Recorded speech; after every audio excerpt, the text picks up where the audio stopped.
Malala niyo pa ba si Jacqueline Cabuyadaw? Humingi siya ng tulong para makausap ang asawang OFW na bigla na lang hindi nagparamdam at nagbigay ng sustento. Narito ang panawagan niya noon. Dahil nandito ako ngayon sa Rafi Tulfo, nagpapatulong ako.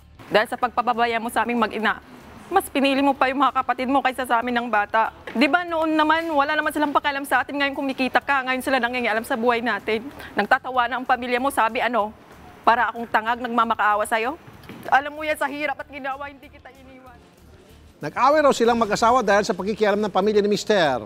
Nagalit naman si Mister dahil ayaw ibigay ni Mrs. sa kapatid niya ang Wi-Fi password. Mas pinili niya rin ang kanyang magulang at mga kapatid kaysa sa asawa at anak. Pero sa huli, nagkasundo ang dalawang kampo na magbibigay na si Mister ng 35,000 pesos kada buwan ng sustento sa kanyang anak. Kaya labis sa pasalamat ni Miss Jacqueline. Sir Rafi, maraming salamat po. Malaking tulong niyo po sa aming mag-ina. Dahil hindi po dahil sa inyo, sir, hindi po talaga masusolusyonan yung malaki po namin problema ang mag-ina.